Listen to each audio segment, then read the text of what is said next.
okwekunganya nti mugoberere ebigenda mu maaso ku radio twewala akawuka kano akawuka tuli kumpi okukavunuuka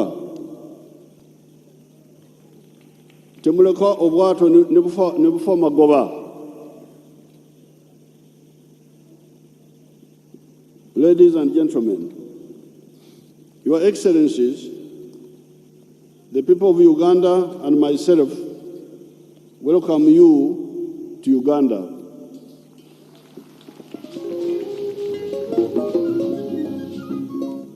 I thank you for coming to show solidarity with us on this joyful occasion. By 1900, the whole of Africa, national leaders tried to fight, not coordinated, and they were defeated one by one. Taking Uganda as an example, our society at that time was a pre-capitalist, mainly non-money one, using barter trade, and comprised of three social classes: the feudalists, the artisans, and the peasants. By 1962, at independence, this pre-capitalist economy and society had somewhat metamorphosed into a typical enclave colonial economy with a small island of modernity that had entered the money economy, surrounded by a sea of backward subsistence economic activities that only catered for food and no cash. The small monetary enclave economy left by the British was described as the economy of the 3 C's and the 3 T's.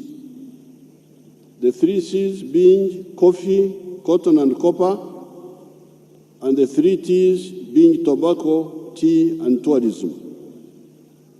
This little enclave was growing well. In 1969, it grew at the rate of 11%.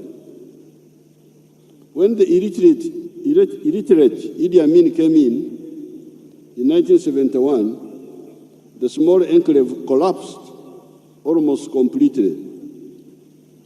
By 1986, 16 years after the onset of the Idi Amin regime, 2 of the 3 C's, cotton and copper, had disappeared, and 2 of the 3 T's, tourism and tea, had either disappeared or radically shrunk.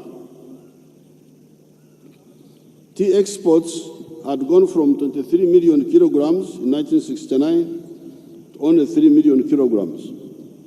Hence, it was only coffee and tobacco that were still limping on. And there, I put a picture of a tea plantation that had become a forest. You will see it on page 4. And on page 5, I put a picture of similar tea estates after they had been rehabilitated. With the clear-headed ideology of the NRM, we had correctly diagnosed the problem of Uganda. Philosophically and strategically, the main mistake was to emphasize identity, religion, tribe, and gender chauvinism, instead of emphasizing interests such as markets where you sell your products, security, infrastructure, etc. Accordingly, we distilled the 4 principles of NRM. Number 1, patriotism, loving Uganda, and rejecting sectarianism of religion or tribe, as well as gender chauvinism.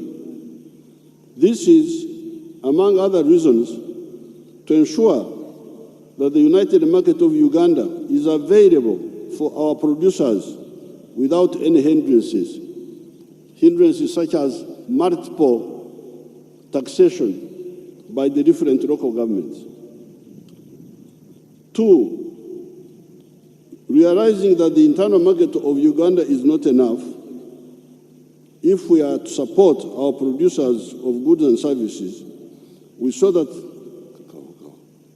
Pan-Africanism was a necessity for the prosperity of our society. Three, Ugandans could not, however, benefit fully from the Ugandan market, the African market, or indeed the global market, unless they underwent socio-economic transformation, change from the pre-capitalist traditional culture of only working for the stomach or engaging in an economic, colonially demanded cash crops to producing remunerative products and services that are market-driven. While joining the money economy is one of the stimuli for socio-economic transformation, we cannot also forget the other one, the development of the human resource through education and improved health. The fourth principle of the of NRM's diagnosis and prescription for Ugandan society is democracy. The Ugandans had not known democracy during the time of the pre-colonial kings and chiefs. They had not known democracy during the time of colonialism and during much of the post-colonial time, except for the 4 years between 1962 and 1966. That is how and why we designed a most elaborate democratic structure involving 96,860 elective positions in the whole country. In Parliament, we have got 353 directly elective constituencies, open to all Ugandans that have advanced level education and are above the age of 18 years old. On account of the reasons of our culture, out of this number, only a small number of women always make it through this law of the survival of the fittest. In the outgoing parliament, such women, the women who can knock down men, were only 19. And in the coming parliament, such women, the ones who can knock down men, are only 14. At independence in 1962, out of a parliament of 92 members of parliament, only 2 were women. Florence Arsulvega and Shugura Vizram, an Indian lady. It is on account of this structural marginalization of some sectors of our society that we added special seats for women, one per district, youth, 1 per region, disabled, 1 per region, workers, 5, the Liberation Army, UPDF, 10, and recently 5 for the older persons, those above 65 years, 1 per region. I doubt very much that there are many comparable pro-people democratic structures in the world.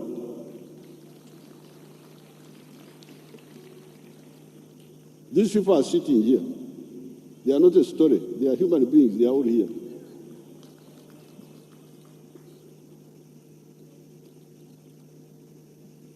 It is therefore quite comic and laughable to hear of some actors in the world giving us lectures about democracy.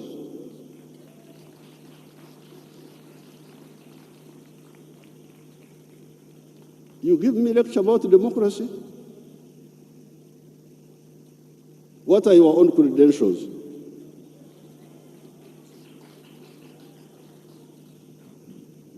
We designed this system not from the air-conditioned rooms, but from the jungles of our country, where we lived with the people in their hearts in those days for much of the 16 years of the resistance, 1971 to 1986.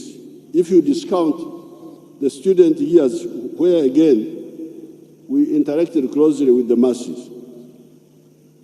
What is needed is to expunge the corruption of the use of money that has been creeping in, brought in by the opportunist careerists looking for jobs and not for service. It is quite laughable to try to give lectures about democracy to architects of such a system.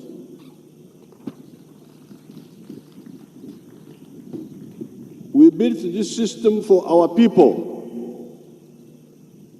We neither seek nor need any approbation from anybody outside Uganda,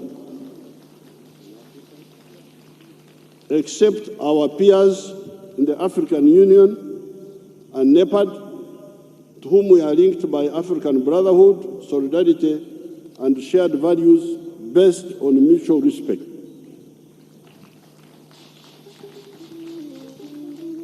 We can also share our experience with those beyond the African shores on the basis of mutual respect. If you want to know what we are doing in a respectful way, we can share with you, but no lectures.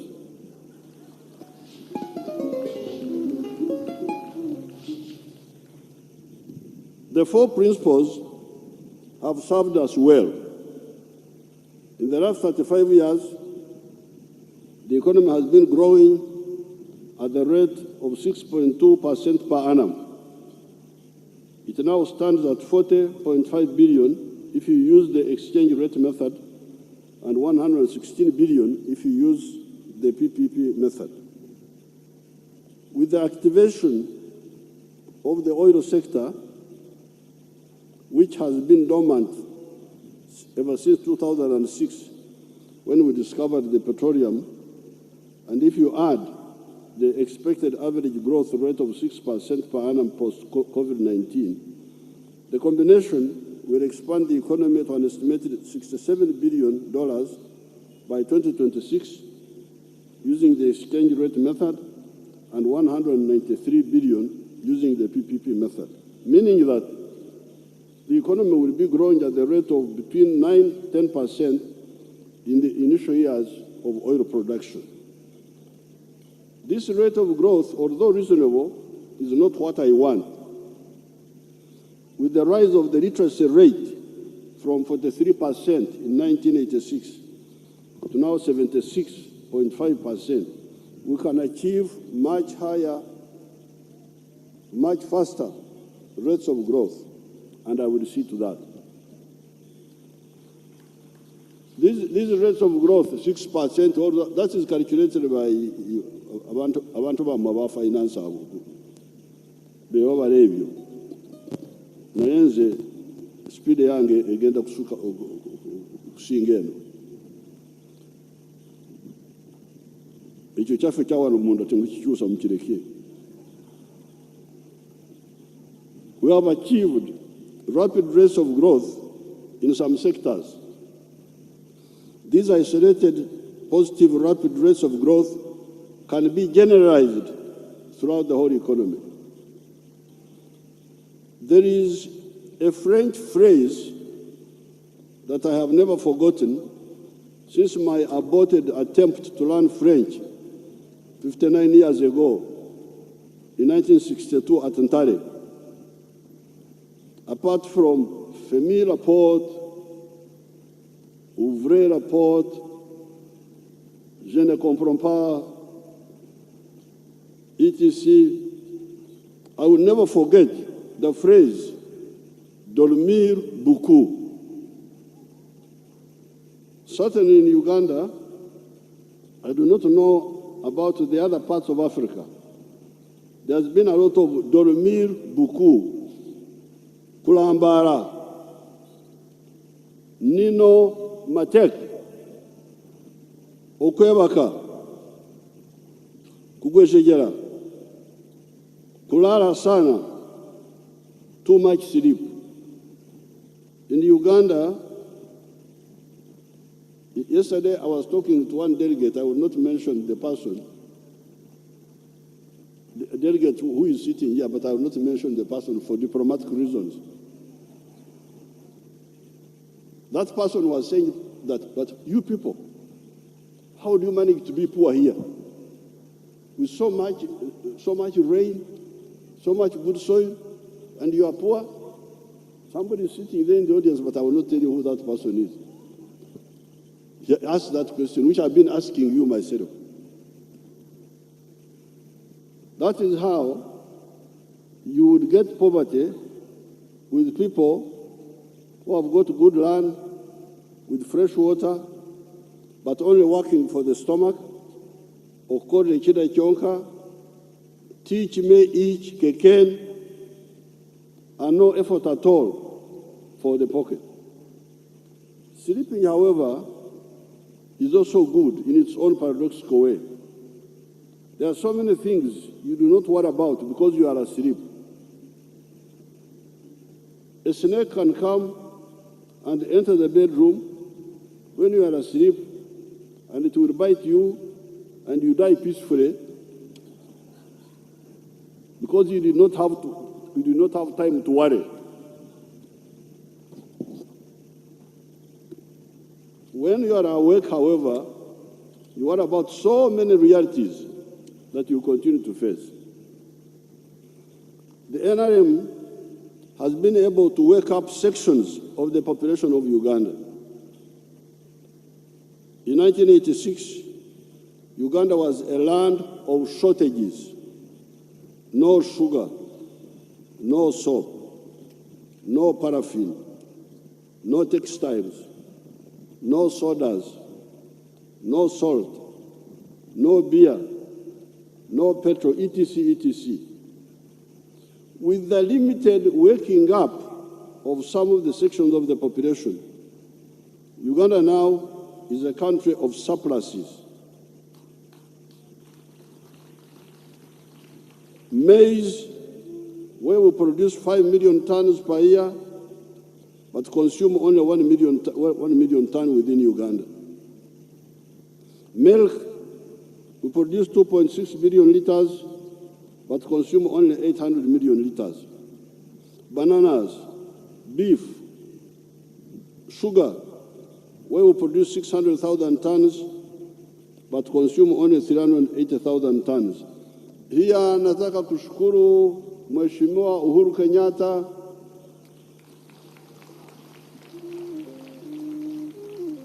amenipatia mkataba wa tani 90,000 kwa kila mwaka. Vile vile nataka kushukuru dada yetu Samia, Excellency Samia, ameturuhusu kuuza sukari Tanzania. Asante sana. Nataka kushukuru His Excellency Ndaishimie, Burundi, wananunua sukari yetu. Nataka kushukuru His Excellency Tshisekedi, wanaruhusu sukari yetu Kongo. Nataka kushukuru His Excellency Salva Kiir, wanaruhusu sukari yetu South Sudan na bidhaa nyingine. Otherwise, we were stuck with sugar, producing 600,000 tons, but consuming only 380,000 tons. Cement, steel bars, mitaimbwa, tires and tubes for motorcycles, textiles, ceramic tiles, coffee, 7 million bags, tea. Your country now, in spite of only about 40% of the people waking up, 60% are still asleep. But these 40% who have woken up, have produced so many products that the internal market is not enough.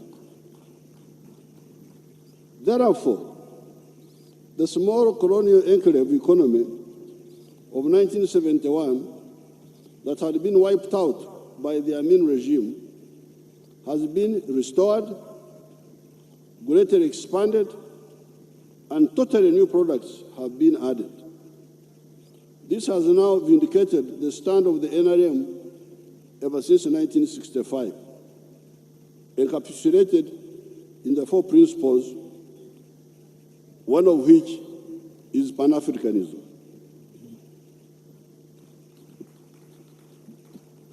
Some of the people in Africa, here in Uganda, they talk of tribes. The tribe, religion, oh.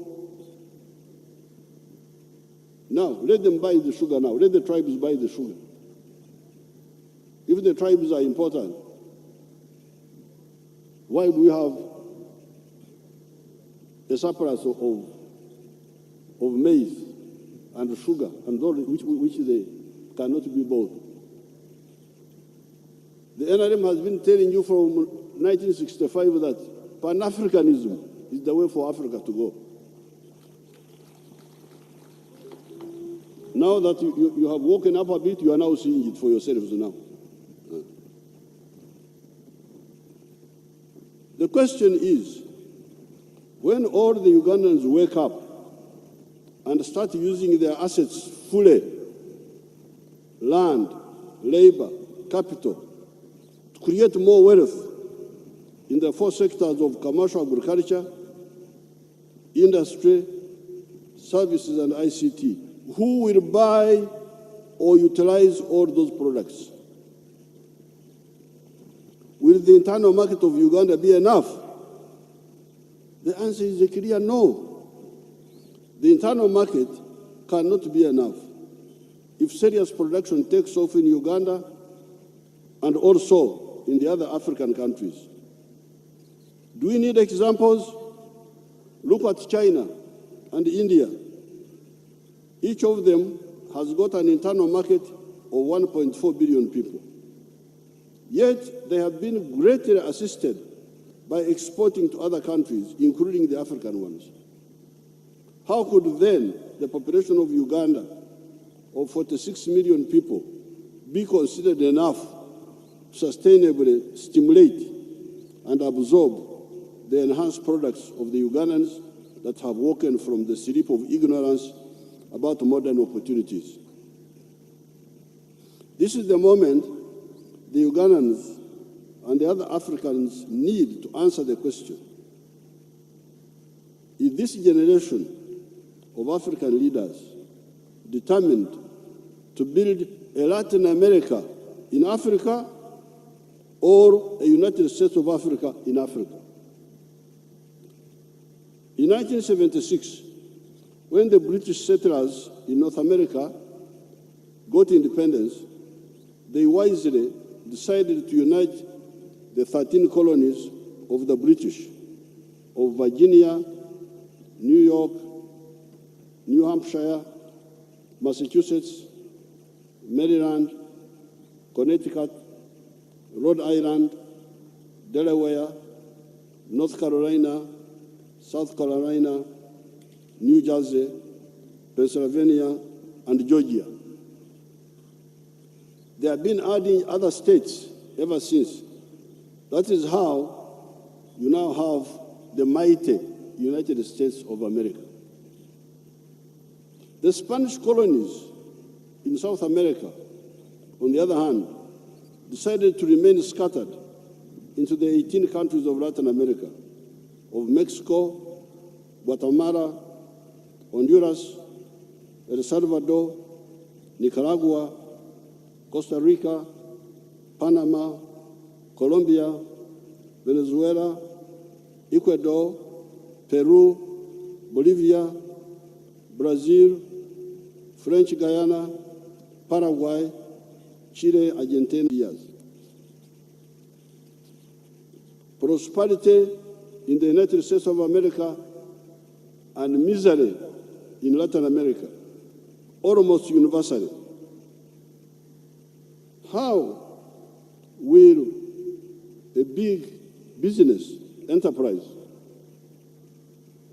in Honduras, operation 9.9 million, Guatemala, 17.9 million, Costa Rica, 5 million, Panama, 4.3 million, etc. How will these enterprise, big businesses succeed? How will they succeed?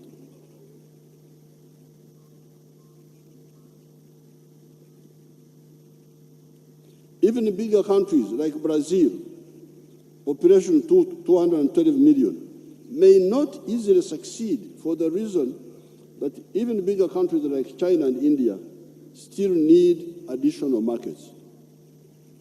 By 1900, Argentina was the 10th richest country in the world.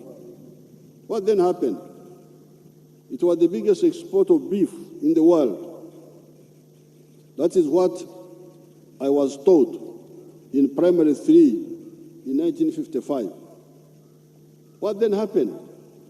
It seemed the emergence of the protected beef market of the European Union may have been one of the causes of Argentina's decline. I would therefore like to use this occasion to remind the African fraternity that economic and, where possible, political integration in Africa is a sine qua non of the successful Africa. If we are to address the issue of the prosperity of our people and strategic security of Africa, apart from other considerations, I'm glad we are working on the Continental Free Trade Area for the common market of the whole of Africa and on the Confederation of East Africa as a first step to the East African Political Federation. In East Africa, we should not repeat the mistake of 1963 when some actors made us miss our objective of the political federation. And on page 15, I have there the picture of our elders, Mzee Kenyatta, Mwalimu Nyerere, Dr. Obote, on the 3rd of June, 1963. And the headline of the Uganda Argus, which you will see in this booklet here, of that day was East African leaders call for Kenya's independence now and federation this year. Top-level talks end in Nairobi, 3rd of June, 1963. We must, where we can, build a center of gravity for the African race. The African race must have a center of gravity.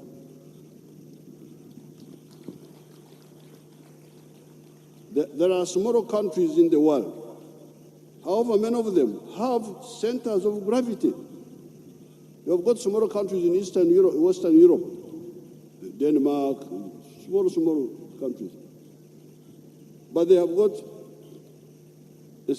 centers of gravity.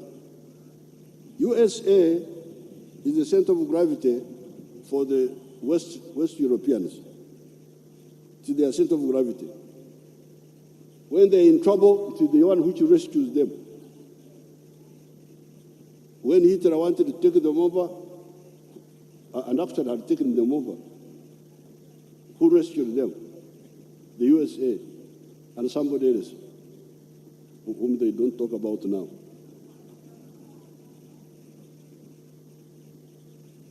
Russia, for the Balkans. The Slavic nations of Eastern Europe have a center of gravity in Russia. China for the Far East. India for South Asia.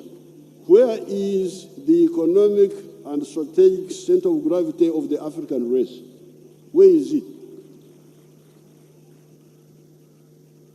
When you see black people suffering almost everywhere the black people are suffering.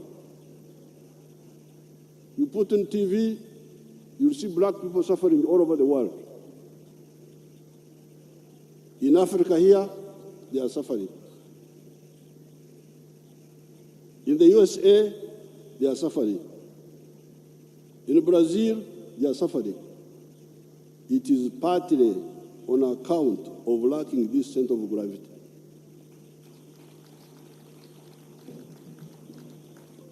Nobody cares about Africans.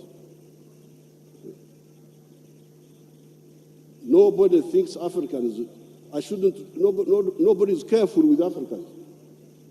I shouldn't do this because the Africans will be unhappy. No, Africans don't matter.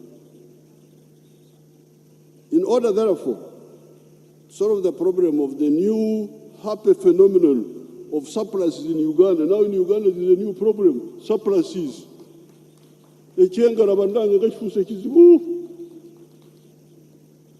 Amaido, Duma, Ebikado, Binji Kamara. So Echengara has become a problem. But the Chengara is a good problem. In order, therefore, to solve the problem of the new happy phenomenon of surplus in Uganda, we need to deal, along with our brothers and sisters in Africa, with three issues: regional and continental integration, to unite the regional and continental markets, to support production of goods and services better. Higher purchasing power in Uganda so that Ugandans can buy more. This is the answer for the markets. Number three, and good quality products at comparative costs that can be accepted in national, regional, continental, and international markets. These are the three answers to the issue of Echengera, surpluses, which is a new problem in Uganda. To intensify the struggle for socio-economic transformation, we shall aggressively and without compromise deal with some obstacles. Ekisanja kino bannange, ekisanja kino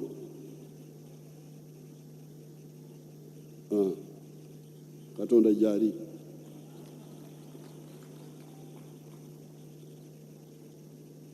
There was some resistance by some parasite groups to our policies of creating and properly using the wealth funds such as Operation Wealth Creation Money, Youth Funds, Women Fund, the Myoga Fund, etc. We have been having resistance on that. Era nsanyu se abazukulu bange ab'omu ghetto nabo bali wano bazze bali awo ab'omu ghetto gye muli waliwo ab'omu ghetto bali awo naye bw'owulira ensonga zaabwe ziba mu bakulembeze abakulembeze be baleeta ekizibu. Ze nseke enzibikidde.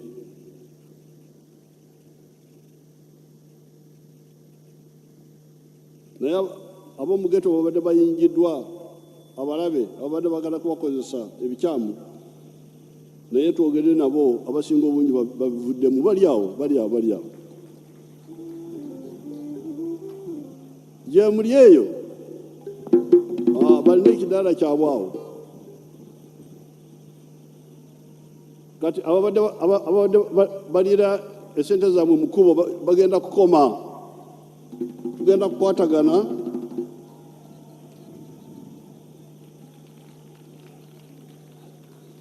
Omuganda wagambira nti ekiri mutu kimanyi bwananyini kyo. Kyensibye n'abageto yefe abakimanyi. Implementing free education in government primary and secondary schools. That free education must be implemented. providing free vaccines and therapeutic drugs in government health centers, protecting Bibanja owners over the iniquitous Milo land system, ensuring that the feeder roads are in good condition following the provision of good road equipment for all districts, fighting corruption of government officials, including magistrates and the policemen, and dealing decisively with the cattle thieves and those who steal crops from the gardens. The wealth funds will be concentrated at the parish level in the parish model, except for the Myoga funds that will remain at the constituency.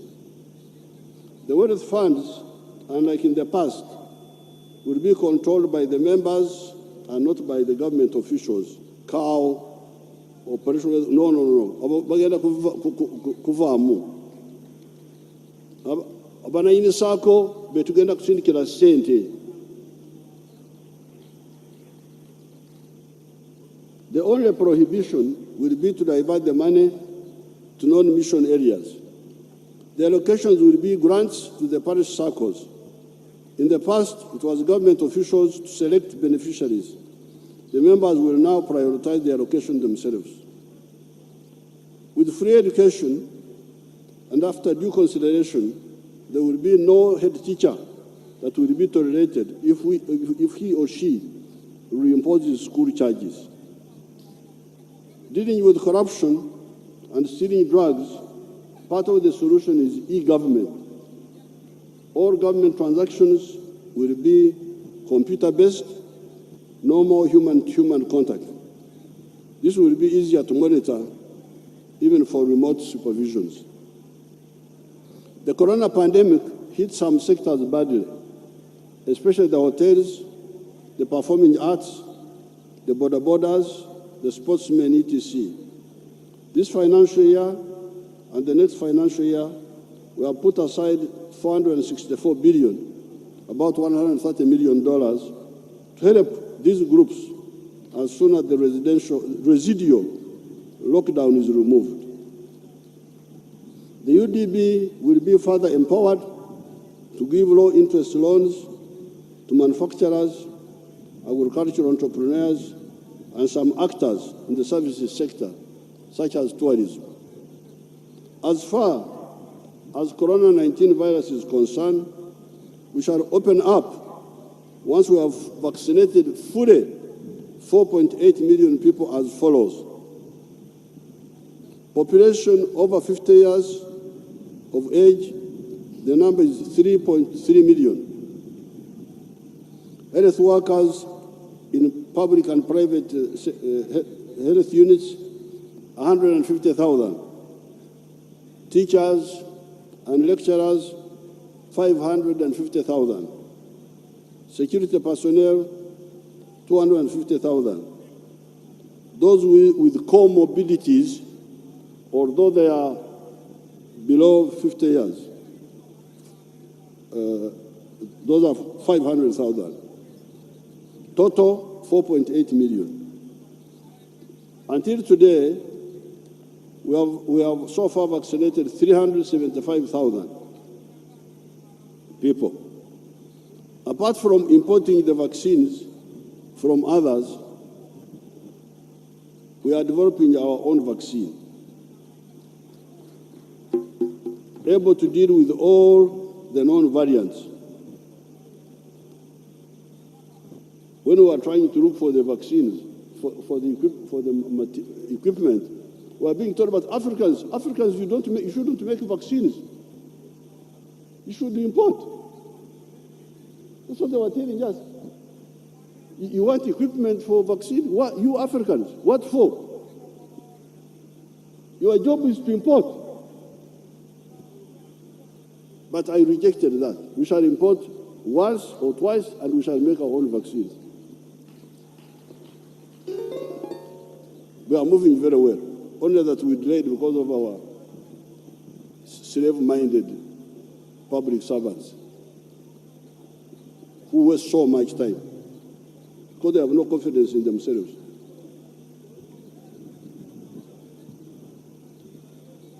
We have also been trying in humans some therapeutic materials which seem to be effective.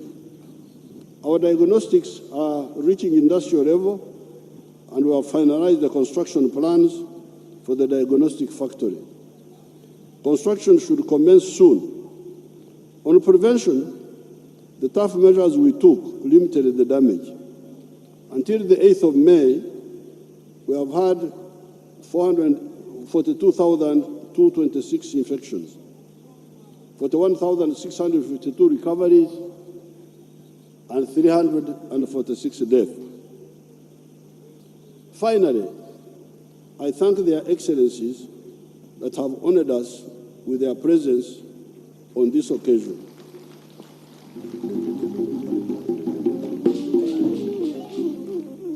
This is real brotherhood. We also appreciate the delegations that came from all the other countries.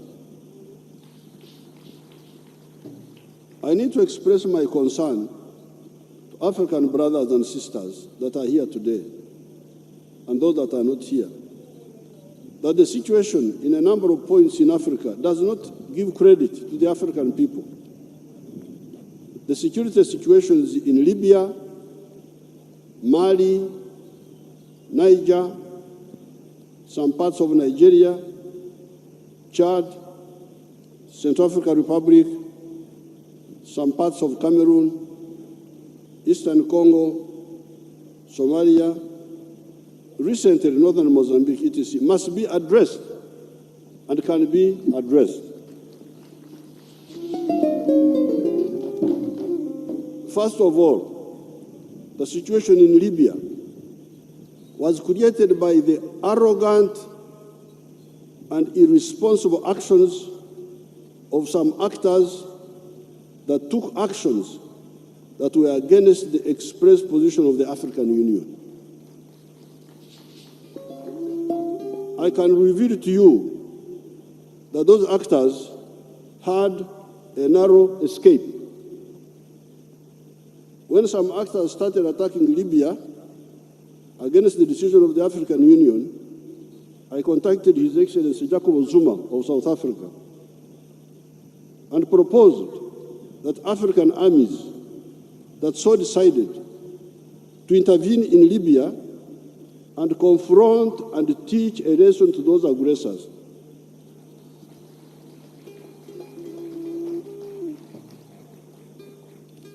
We were let down. Fantastisch nieuws. Ongehoord Nederland mag in het publieke bestel blijven. We gaan door. En daarvoor hebben we uw hulp nodig. Want hoe meer leden we hebben, hoe sterker het ongehoorde geluid in Hilversum doordringt. En hoe groter de vuist is die wij met het ongehoorde geluid kunnen maken. Daarom... By Muammar Gaddafi, who abandoned Tripoli without a fight. Although at that time I did not have direct link with Muammar Gaddafi, I advised his envoy, who came to see me here, to turn Tripoli into a Stalingrad.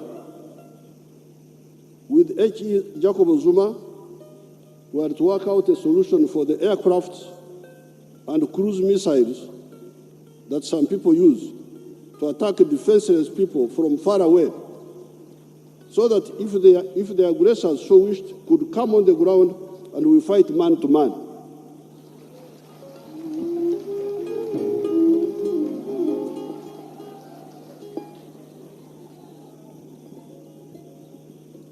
Such a confrontation would, of course, have been imposed on us unnecessarily. We have, since a long time ago, stated that the African patriots, like we in the NRM, are neither pro-West nor pro-East. We are first and foremost pro-Africa. Because there is something called Africa. When I came in the government when we were still fighting, I'm pro-East or pro-West. Idiot, I am pro-Africa.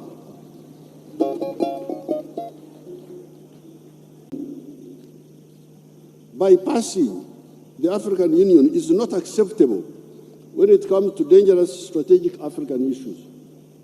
We have no interest in fighting anybody except poverty and underdevelopment in Africa, starting with Uganda.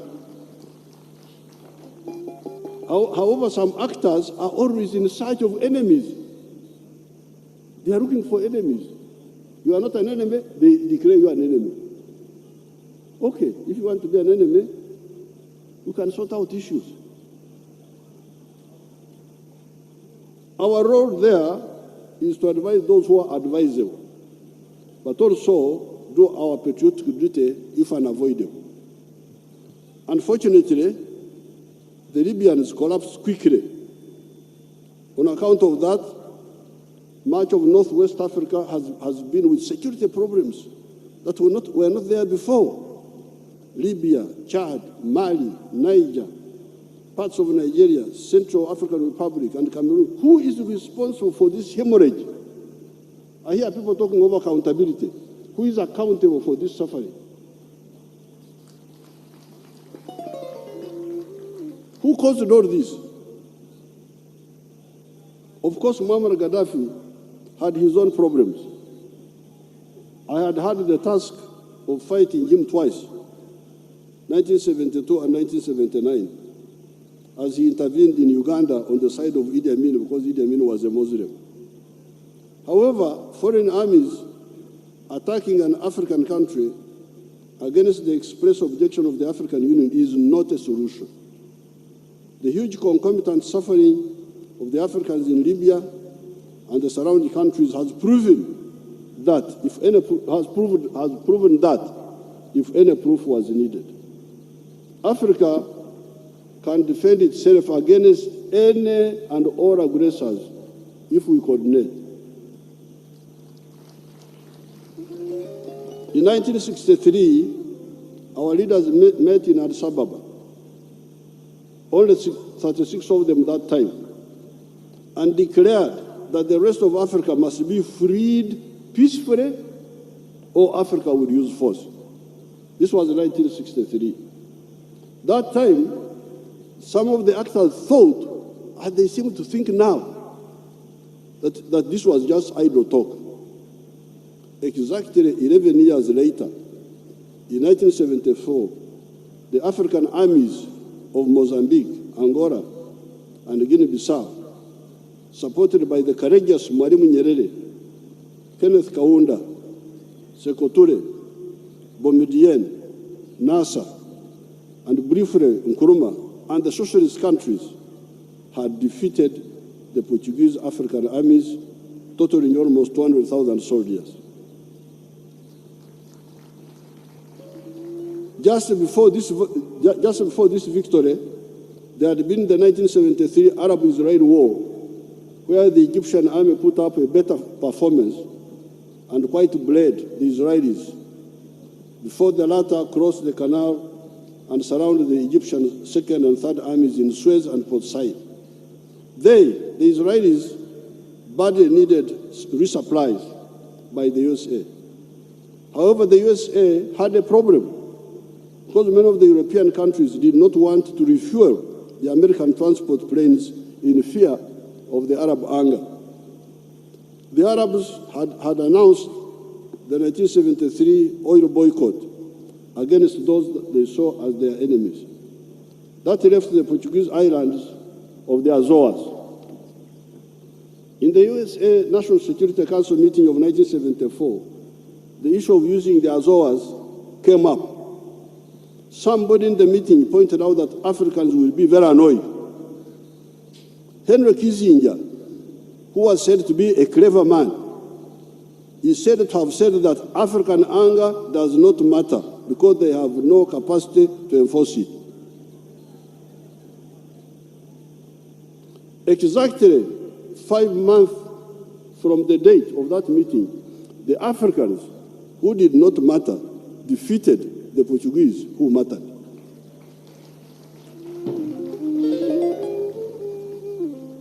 I'm told Kissinger is still alive. It would be good for his record if he cleared this allegation. It is up to us to show all and sundry that we matter and we have the capacity. defeated the Islamic hoodlums in Somalia. When we want Somalia, these idiots were calling us kafiri, that we are kafiris. Yes, we are kafiris, but this is our land. If you don't want to be in the land of the kafiri, go to Pakistan or to other places where you come from. This is our land. It is the land of the kafiris, the land of those Christians, the land of Muslims, which is our land. So if you bring your rubbish, we deal with you, like we did with those idiots in Somalia. We defeated the racist whites in Southern Africa. We can defend Africa if we act together and act right. Back to Uganda now.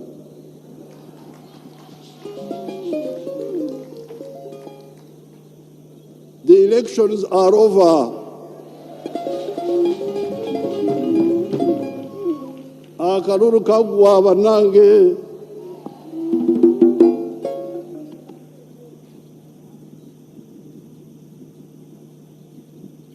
Let us get down to work. The 4 economic sectors where there are jobs and wealth are commercial agriculture, Emu, with the Chibaro, Chura, Aymar, Otita, counting profitability, industries, services, and ICT. With your individual savings, collective savings by groups, borrowing from banks, or with government support, you should enter one or more of these sectors so as to chase poverty from your homesteads, create wealth and jobs for some of your family and also for others. I thank you and I wish you good luck.